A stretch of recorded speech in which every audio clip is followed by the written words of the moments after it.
सच्ची मानिए, यदि आप चाहेंगे नाम जप से तो रोग को मिटा देंगे, चाहेंगे तो। पूरे धन्वंतरी जी ने आयुर्वेद का शोध करके देखा तो जो औषधियों में शक्ति पाई गई उससे लाखों गुना बढ़कर के रोग मिटाने की शक्ति भगवान के नाम में पाई गई। जैसे किसी वैज्ञानिक कैंसर के विशेषज्ञ जब उन्होंने सरकार की बात सुनी कि दतून करते हैं ऐसे, तो उन्होंने कहा इसका विज्ञान सपोर्ट नहीं करता है, क्योंकि विज्ञान प्राकृतिक बुद्धि का सपोर्ट करता है। भजन बल से वो किसी के रोग नष्ट नहीं करते थे, बहुत दैन्यता से वो रोग, तो दया आ गई, करुणा आ गई, उस रोग को अपने ऊपर ले लिया और उसके रोग की निवृत्ति कर दी। जैसे भाई जी को करुणा आई, राधा बाबा के रोग को अपने ऊपर ले लिया, उनको रोग की निवृत्ति कर दी। ऐसे महापुरुष जन कर नाम से वो अपने रोग नहीं मिटा सकते थे क्या? अपना पैर कटवा लिया, अपना नहीं करते, क्योंकि लिया है उन्होंने, स्वीकार। यही तो संत महापुरुषों की महिमा गाई गई है कि वो दूसरों के लिए अपने कष्ट को बढ़ा देते हैं और उनको पता नहीं है, उनको पता भी नहीं चल। राधा बाबा को तो श्री कृष्ण चंद्र जी ने कहा कि जो भाई जी महीनों से अस्पताल में पड़े, ठीक नहीं हो रहे, वो आपका प्रारब्ध भोग रहे।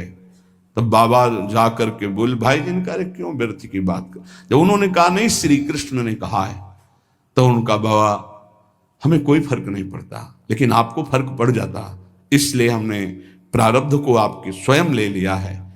नाम जप से अच्युतानंद गोविंद नामोच्चारण भेषजात नश्यन्ति सकला रोगा सत्यम सत्यम बदाम्यहम। अब आप एक प्रसंग पर ध्यान दीजिए, महाप्रभु चैतन्य देव के जब तीर्थ याटन में महाप्रभु चैतन्य देव विचरण कर रहे थे तो एक नगर में गए, जहां जाते थे हजारों लाखों लोग उनके दर्शन के लिए दौड़ पड़ते थे। महाप्रभु साक्षात प्रेम मूर्ति, और भगवान करुणा करके ऐसे रूपों में आते हैं जगत मंगल करने के लिए। हरि बोल, तो पूरा समुदाय भावावेश में हो जाता, हरि बोल। मोर प्राणनाथ कृष्ण, अश्वप्रवाह तो सब विकल हो जाते। जैसे भरत जी चित्रकूट में सिया राम, तो पूरा चित्रकूट मानो सिया राम में हो गया हो। उस नगर के लोग परमानंद का लाभ लिए, महाप्रभु चैतन्य देव चल दिए।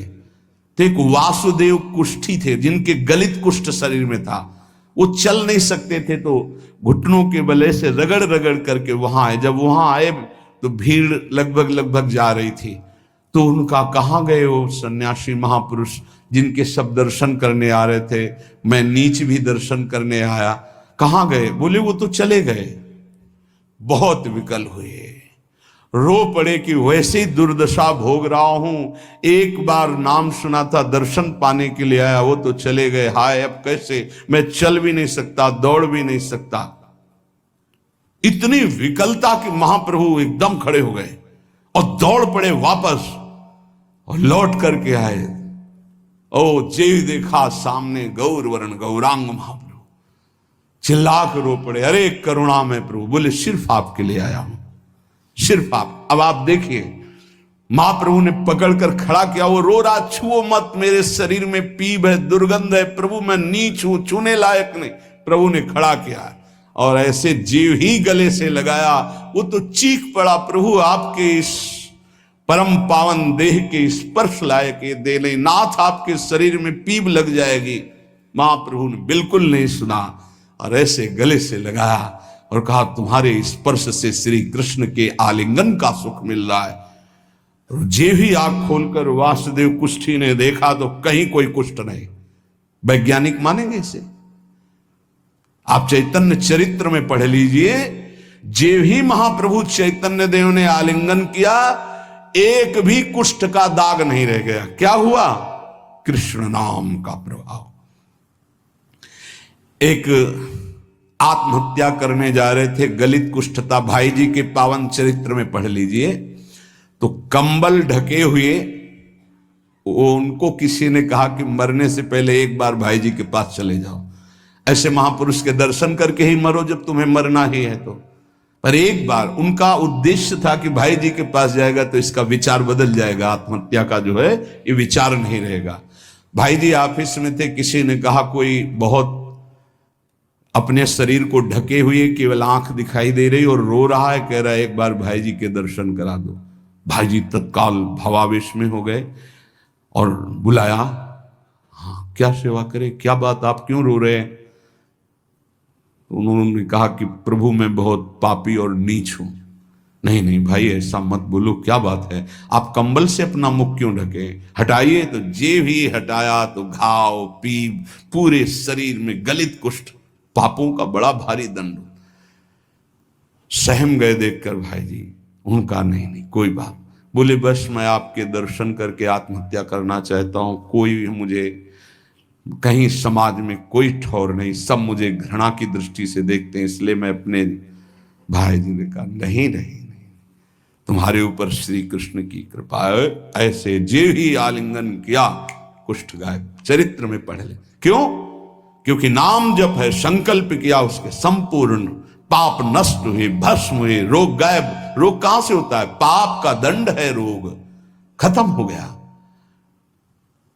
न शाम्ब व्याधिजम दुखम हेयम नान्यौषधैरपि हरिनाम औषधम पीत्वा व्याधिस्त्याज्यो न संशयः।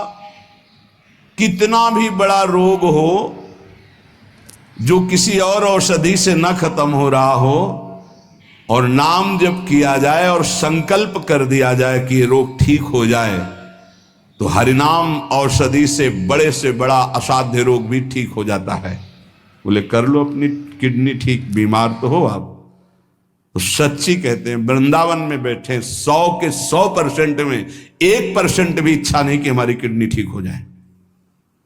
इससे बड़ा साक्षी हम नहीं दे सकते, क्योंकि वृंदावन हमारा प्राण सर्वस्व जीवन है। 1% 100 में नहीं कि ठीक हो जाए, जैसे चला रहे वैसे चलाओ। अब इससे हमें ठीक होने का तात्पर्य नहीं, क्योंकि जो ठीक होना चाहिए वो ठीक हो गया। हम भले हैं, बुरे हैं, नीच हैं, अच्छे हैं, जैसे हैं, अपनी प्रियाजू के ठिकाना मिल गया गोरे चरणारविंद का, इसलिए भी इसकी जरूरत नहीं है। आप चाहे 100 वर्ष रखो, चाहे 1 सेकंड में इसको बुला लो, कोई परवाह नहीं इसकी। ऐसी भक्ति वीडियो देखने के लिए आप मेरे चैनल को सब्सक्राइब, लाइक और शेयर करें। धन्यवाद।